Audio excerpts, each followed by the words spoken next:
Hey everyone, welcome to Get the Check. I'm Maya. I'm Vidushi. I'm Monica. I'm Priya. And welcome to our first episode. Yay! Woo. Well, we're a group of 4 friends. We decided to start this podcast because we're all interested in tech. We're going to be taking a deep dive into a topic each episode and disambiguating the complexity of it, so it could either be a business or tech-related topic. We'll also include some personal stories, a little bit about ourselves and our experiences navigating our 20s and our early careers. So this week we're starting with BILT, which is a credit card that's brought rewards to the rent space, which historically has not had a credit card you can use. Cool. Let's start with some personal intros first, though. Annika, can you tell me a little bit more about yourself? Yeah, I work in operations and I used to work in consulting. So are you telling me you just do emails all day? I actually do Slack. I work at a startup. I'm Priya. I work in cybersecurity and I'm a PM. That makes sense for Priya. She's very organized. She thinks I'm one of her engineers. She literally yelled at me for not opening up the vacation spreadsheet for an entire week. Yeah, I still need you guys to look at the New why would Year's you plan. bring that up right now, Maya? Just gonna talk That's what we're doing after the episode, is going through the I'm Airbnbs. busy. I'm Maya. I'm a software engineer. That's what I've been doing for the last 2 years, writing code. I'm Vidushi. I'm also a software engineer, and I work in the cloud data space. Basically, all she does is buzzwords. Yeah, pretty much. Vidushi, what does AI mean? What is ML Allen ops? Iverson. What? Oh, he's a basketball player. Wait, what? AI. He's AI. Oh. Okay, well, thank God this isn't a sports podcast. You guys don't know Allen Iverson? No, I don't. Okay. That was my joke of the day. I think I'm done. Since this episode's all about credit cards, we have some funny stories. I think the funniest story is that our friend group is literally obsessed with credit card points to the point that people are always fighting over the bill at dinner. Well, actually, everyone isn't fighting over who gets to pay it. One person has created this toxic culture. And he basically says that whoever picked the restaurant out of respect should get to pay because they get the points, and then they can Venmo request everyone else down to like the 100th penny. But Then at that point, you should be splitting the points, too. That is has a literally good been call-out. well, it's been discussed before. No, but that's why, since we don't split the points, we give it to the person that chose the restaurant. So it's like, thanks for choosing the restaurant, making the reservation. Your gift from us to you is the point. But I'm not going to dox him on this podcast.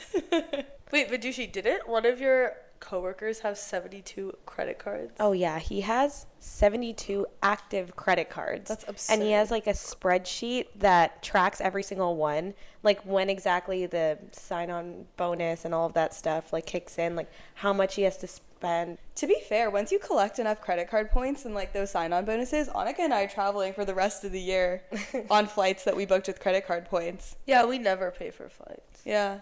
Yeah, I need to get on that. Wait, you don't use your points to buy flights? I just keep my points in my balance. I just haven't had a reason to use my points. To use it. I do get what you're saying though, because I feel like sometimes I'm like, oh well, it's not really worth it to spend my points on this, I'll just buy it, but then the points just accumulate. But then I guess it's an interesting point on whether a card that just gives you cash back is better than getting a card that gives you points. You recently got the Robinhood Gold card, right? Yeah, when the Robinhood Gold card dropped, my entire X feed was just about Robinhood Gold, and I was like, wow, I'm a loser that no one that I follow or in my life has anything else to talk about besides some company dropping a credit card. But then I did get it. So you get basically 3% cash back on everything, so you don't even have to deal with points, and I believe 3% is the highest on the market. And I'm getting a lot of cash back because when we were in Bali, our friend that's a credit card snob was saying that I should pay for everything because there was a 3% foreign transaction fee every time we used a credit card machine, but my card cancels it out because it has 3% cash back. Yeah. So we went to a day club and we were like, well, let's just get bottles and get a table because you might as well. We can, and then we paid it, and let's just say the 3% cash back won't be covering the damage we did on that one. I guess that brings up an interesting point is would you rather take 3% cash back or 5% in points? Because technically 5% of points is more valuable, but then you have to focus on using it, and is that 2% necessarily worth it? I mean, I personally think it's worth it. I also just think it's so much more exciting to be able to redeem them for a tangible thing, like a flight to New York or a night at a really nice hotel. But I see how it would be dependent, like person to person. Talking about rewards, this is actually a good segue into our topic for today, which is BILT. Priya and I both have BILT. It's a credit card, and we use it every month to pay rent. We love it, but Priya, why don't you give some background on what BILT actually is as a business? Yeah, so BILT is a fintech company that has two primary components. The first being the BILT MasterCard that I would say a lot of people are probably familiar with, and then the second being the actual BILT platform. So the BILT MasterCard is their credit card that they've partnered with Wells Fargo to issue, and the main value prop is that you can pay rent with this credit card without incurring any additional fees, so you're not paying that additional 3% that you usually would have to pay when you're paying rent with a credit card, and then you also earn points that you can redeem for rewards. So that's kind of like one side of it that I think is more consumer facing. And then the second is the platform piece of it. And that refers to a few different things that they have. So they have a property management portal, a rent portal, and then also a rewards portal. So that encompasses that entire second aspect of BILT. I think it's interesting as we were doing research into BILT to learn about the platform side of the business and the actual software they provide, because as a consumer, we're so focused on the card and rewards, but they actually got their foot in the door, literally, through working with property management companies, right?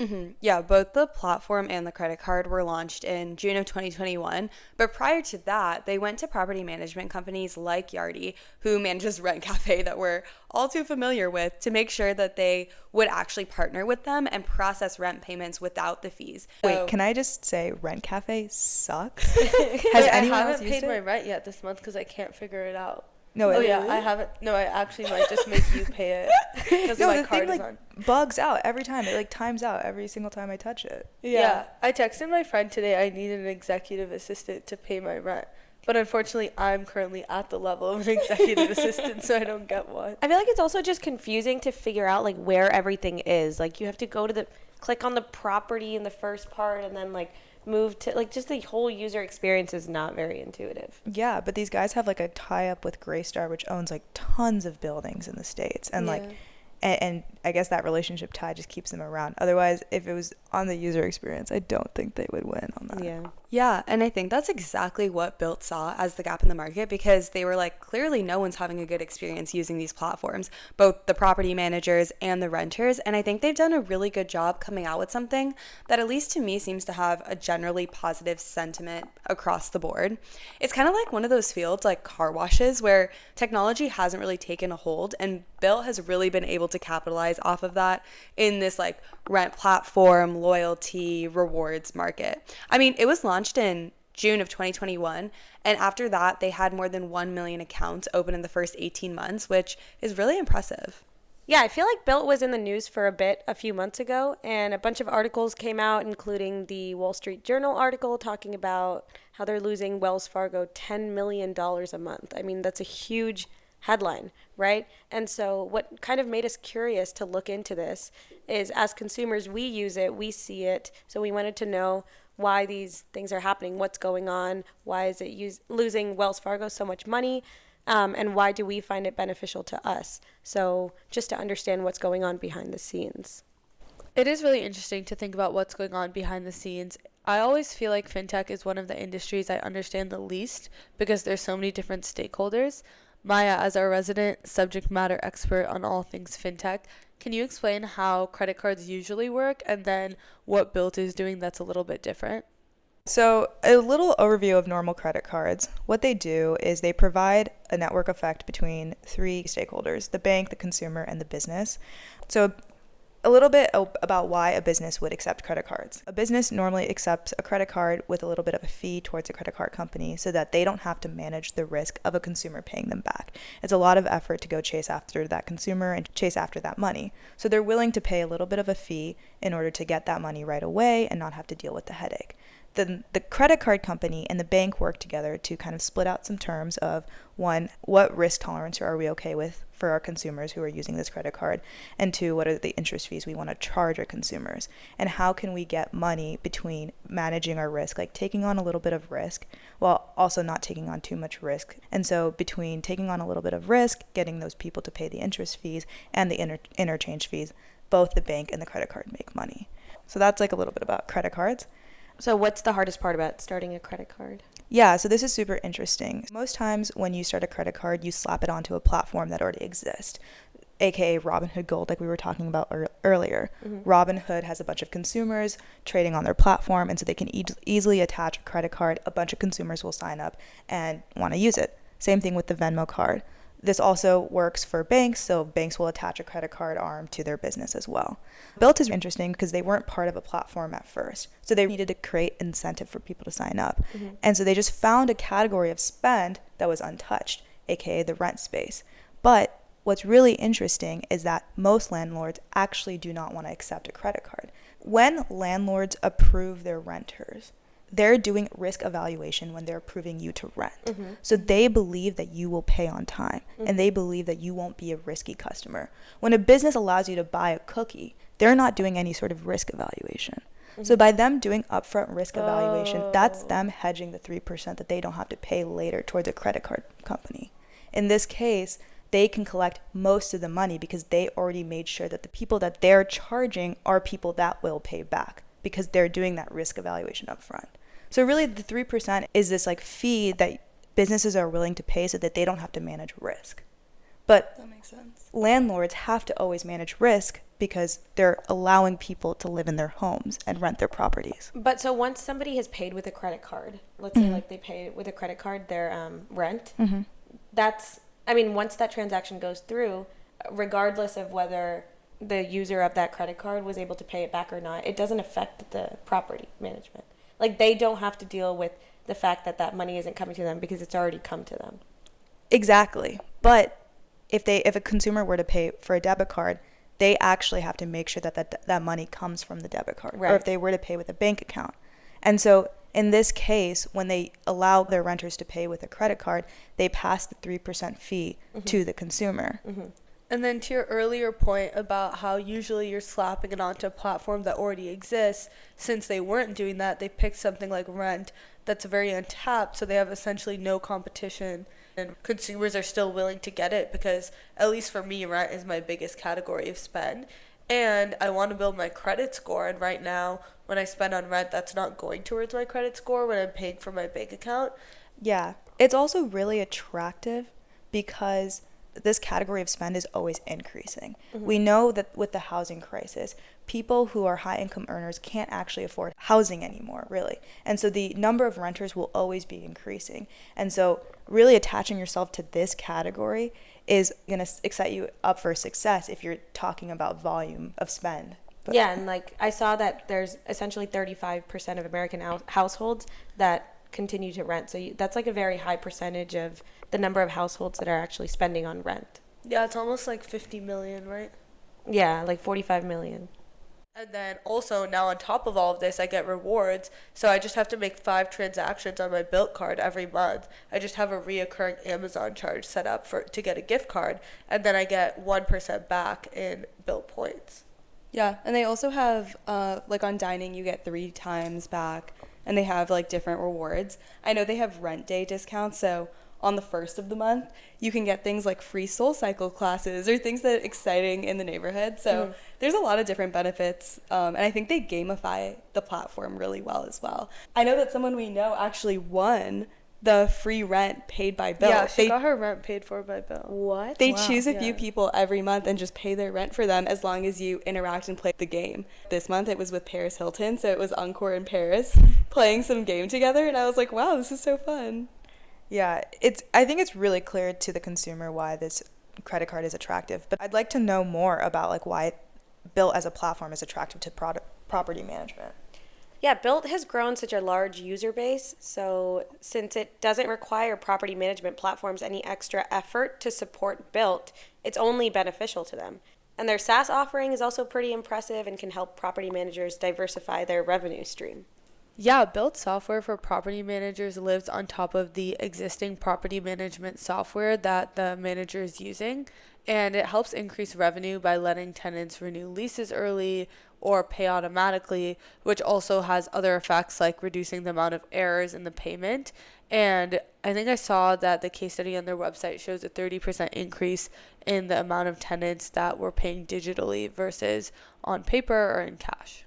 Yeah, but these are normal rent platform features. So what is BILT doing differently to distinguish themselves and to put them ahead of the competition? Yeah, so they also have partners with merchants around the actual renters or their properties. Like Priya was saying, maybe some dining benefits or even some fitness institutions, things like that. And so the property managers actually get the revenue share of people using those points and using those experiences, which is part of their platform. And then that's also beneficial to the merchants around that area as well. The ecosystem between merchants, consumers, and property managers is really interesting.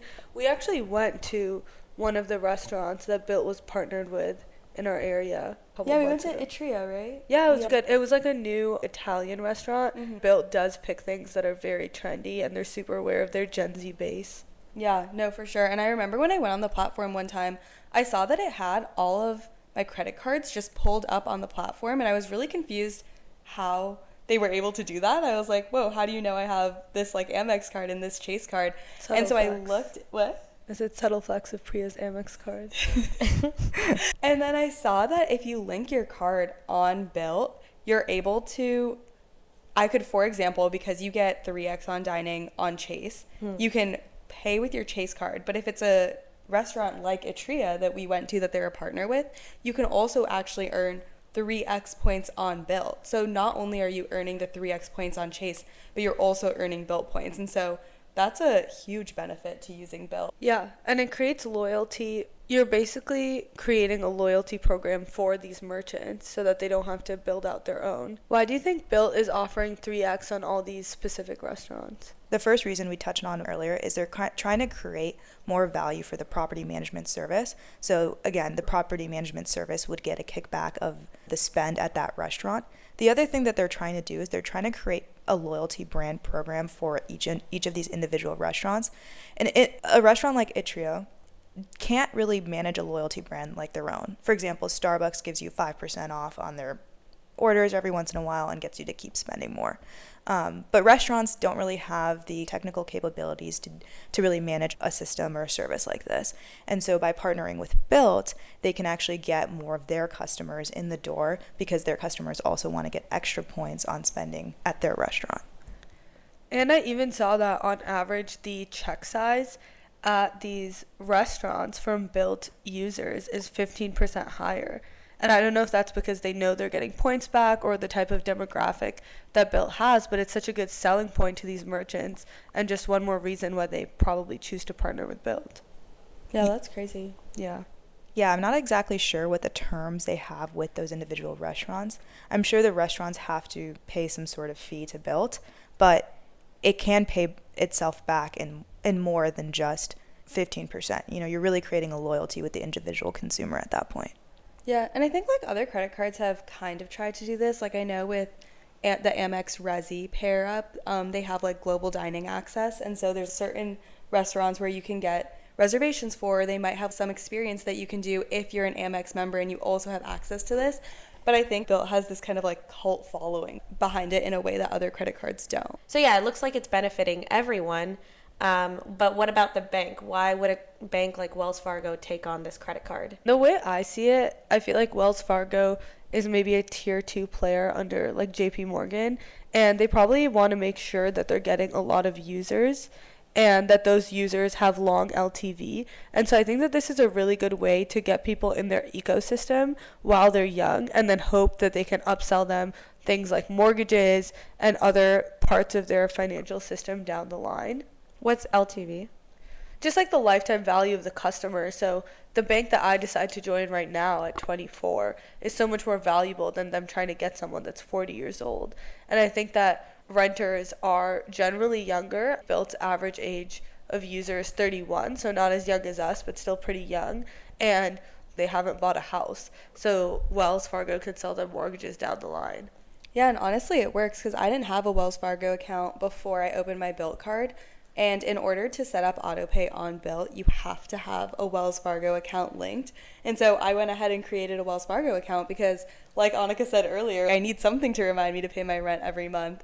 And so it definitely is working in the way that they intended, at least in getting more users to create Wells Fargo accounts. So we talked about the benefits that a bank or Wells Fargo would see, but that's not what's happening here. So what are the assumptions that went wrong, or what are we really not seeing? Yeah, so normally with credit cards, you get the interchange fee. And so you make that 3% fee and all the volume spent on that card. And that 3% fee is chunked out. Part of it goes straight to the bank for bank fees, part of it goes to the network fee, but part of it is really used to front the risk that, you're getting from this credit card. But in this specific situation, they aren't charging that 3% fee. They're making no interchange fee on this transaction with the landlord. And that's where most of the spend on the credit card is coming.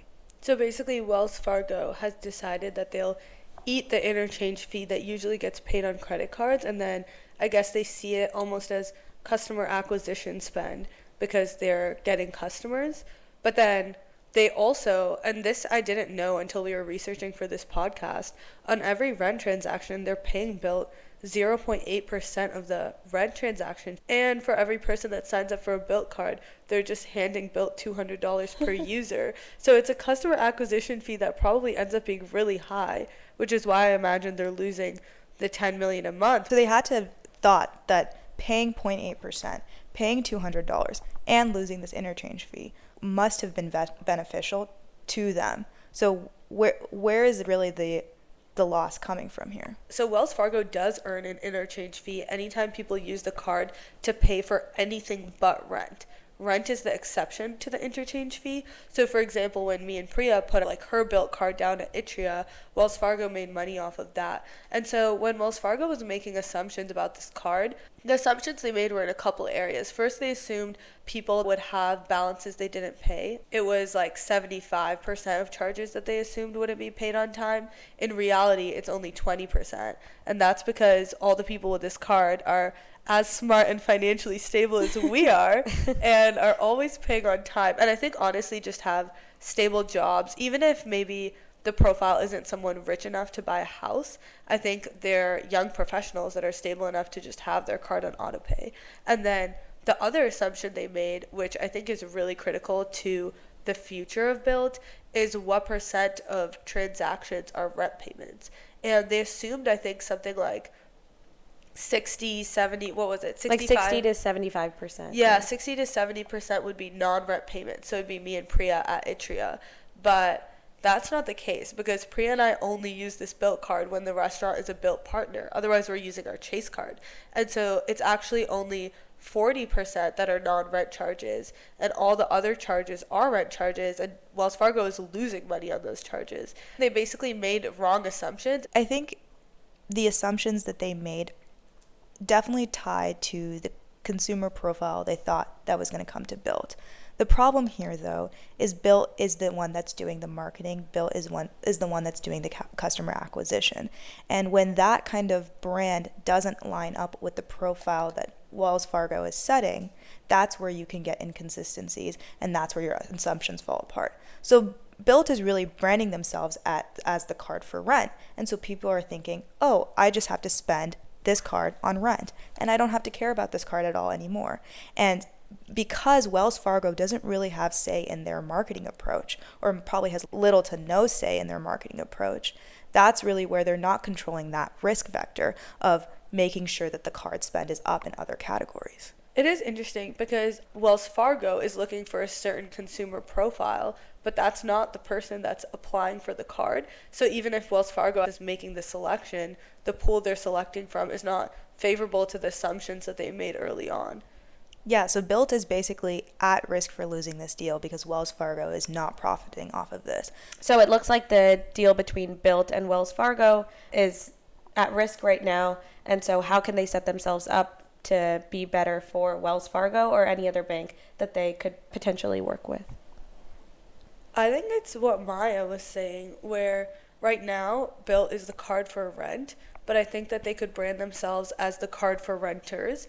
And what I mean by that is if people start conceptualizing BILT as the card you use for your everyday purchases, not just for rent. So it starts becoming known as, hey, if you're living in SF, New York, Chicago, wherever, you're young-ish, like 20s, 30s, haven't bought a house yet, and you're living in the city, when you're going out to a restaurant, it makes sense to use BILT. They even have this new partnership with Walgreens where you basically can get money back on your HSA or just get points back for spend at Walgreens. So you already have restaurants, healthcare, rent, and they're hitting all these major spend categories for people basically in our exact income and age demographic, maybe slightly older too.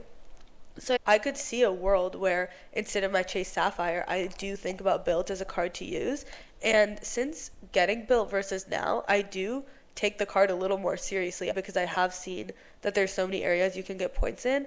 And I feel like the point partners and the rate at which they transfer are pretty good. I don't know. Yeah. No, I was going to say the same thing. I know I was recently looking to book a flight home on Alaska, and Alaska is one of the airlines that doesn't have a partnership with Chase or Amex, and BILT, I don't know how they did it, but BILT was able to acquire them as a transfer partner. And so that makes them really valuable to me. One of the areas is on Lyft rides, you get 5X. And so every single time that I take a Lyft ride now, I use BILT. And so I think if they slowly start planting those seeds and expanding into different areas, I am going to start using them for transactions.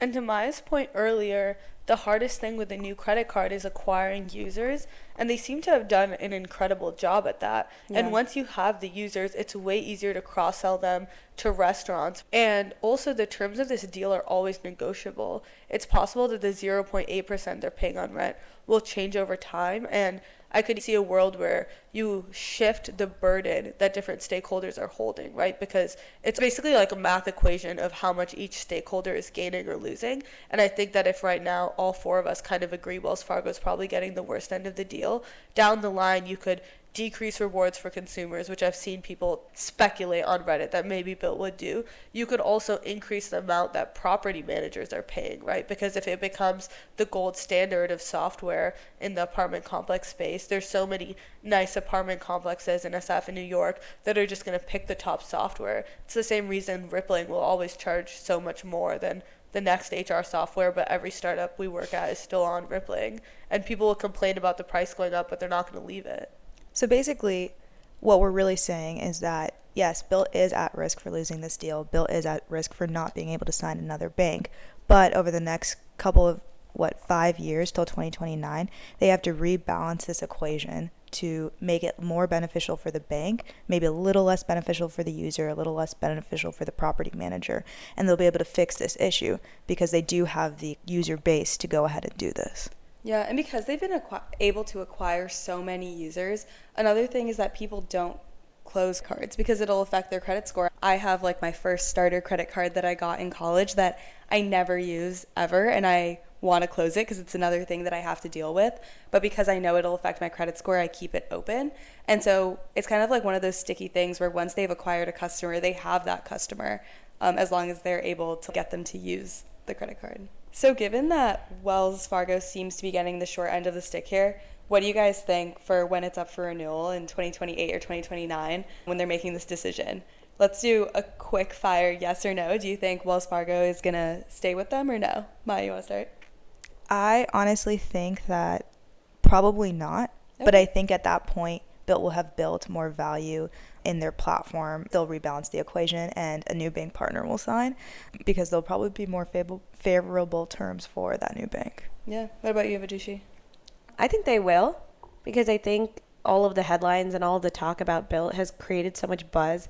I know so many people who have opened BILT accounts and are learning about all the rewards and everything that they can get from BILT. So honestly, they might turn it around in the next few years and Wells Fargo will figure out how to refinance and keep them around. Yeah. Annika? Yeah, I feel like they will get a partner, whether it's Wells Fargo or someone else. Yeah, I agree. I'm rooting for Encore. I think whatever he ends up doing. You just said that like you personally know this. Yeah. I don't know him, but I have seen pictures of his wedding. I know. I want to get married in front of the pyramid. It was stunning. Stunning. It's kind of crazy that we love credit cards so much that we made it our first episode. I think something that's funny is like as you get older, the things you get excited about as an adult change so much. Yeah, Priya was really excited to spend $500 on a vacuum. I've been wanting this Dyson for years now, and it was never worth the investment, but I feel like we're old enough and we're at the age where I wanted to invest in some good pieces. Yeah, and then like the Dyson vacuum. And then Annika broke it. I know. But luckily, we were within the 30-day warranty. I'm sorry, if I'm paying $500 for a vacuum, there should be someone knocking on my door, coming to my apartment, and emptying it out for me. Anyways, Annika's been demoted to the $20 broom while Priya vacuums. Well, Okay. thank you guys so much for tuning in to our first episode. We'll be dropping episodes every Wednesday at 7 p.m. And yeah. Woo. First episode done. Woo! Done. I feel like that took us. Is there a clap out? Okay, thanks. Bye.